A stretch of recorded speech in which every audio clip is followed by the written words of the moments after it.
Hello and welcome to Frontrunner Motorsport.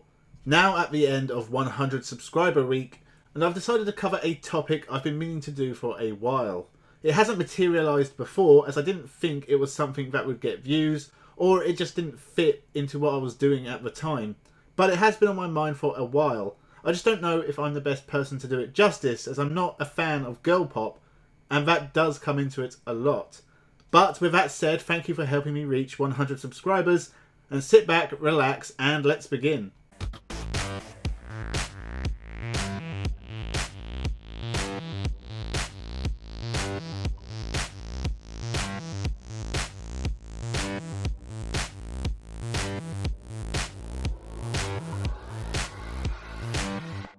Welcome to Frontrunner Motorsport. So the year is 2002, girl groups are all the rage and Atomic Kitten exists. Now I could make lots of puns on their songs, but I can't remember any.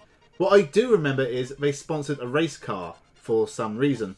I can't imagine that sponsoring a British touring car team helped them sell any more records, nor can I imagine that Atomic Kitten brought extra eyes to the BTCC or sold more MG cars. In fact, to my memory alone, I can't remember past the launch any time that Atomic Kitten were ever part of this project. But on the 2002 British Touring Car grid sat two yellow and black MG cars with Atomic Kitten sponsorship. This wasn't the first time Atomic Kitten dabbled with motorsport.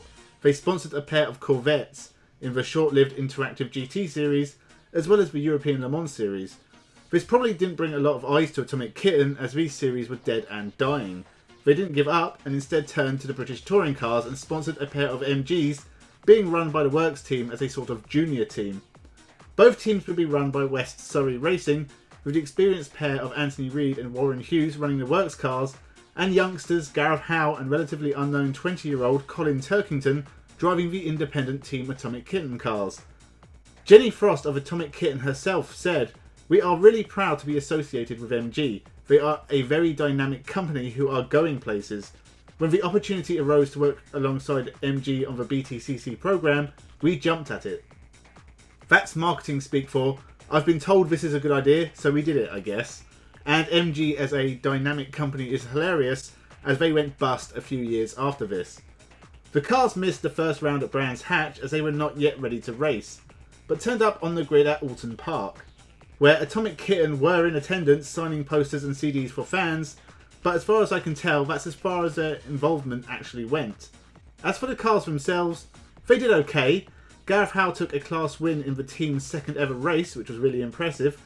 Gareth Howe had spent the 2 years previously racing in the B class in a Ford Focus, so had some experience of the series, whilst newcomer Turkington took 4 class wins all year, as well as a maiden overall podium in the series at Croft.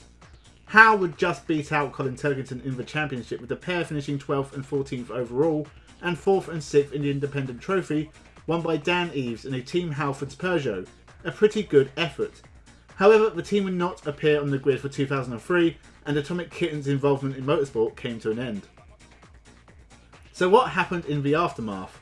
Well, a few years later, Atomic Kitten would split up, but apparently they do exist in some form today.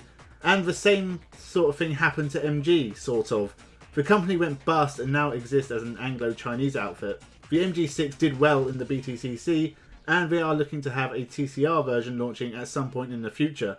Gareth Howe continued in the series sporadically, taking 3 wins in 2005 and 2006 for Team Dynamics Honda, supporting Matt Neal's title bids, but he never got a full-time drive, and ended his BTCC career with motor-based performance in a Seat in 2007, and a few pointless runs for BTC in 2008. As for Colin Turkington, well, Team Atomic Kitten launched his career. He'd moved up to the Works MG team for 2003, taking his first win. He'd raced for Vauxhall in 2005, winning more races, before racing in MG for the final time in 2006, finishing 3rd in the championship. Still with West Surrey Racing, they switched to BMW in 2007, and Turkington would keep winning races and eventually the championship in 2009.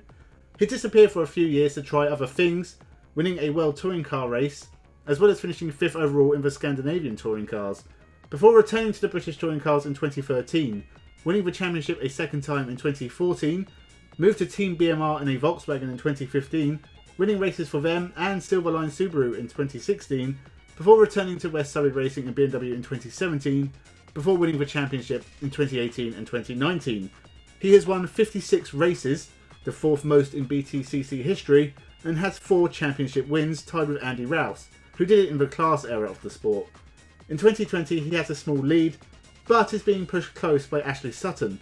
But if Colin Turkington wins the championship next weekend, he'll be the first 5-time champion, and the first to win 3 in a row since Andy Rouse himself, who won between 1983 and 1985. So Turkington has a chance to make history in a week's time, and he has a lot to thank Atomic Kitten for. Thank you for watching the video, thank you for helping to support the channel for this past year and a bit. It's amazing to have hit the 100+ subscriber barrier, and I'm super happy with how things are going. If you haven't subscribed, remember to do that now. Like, share, comment on the video, and I will be back soon with more motorsport content. Thank you, and have a good one.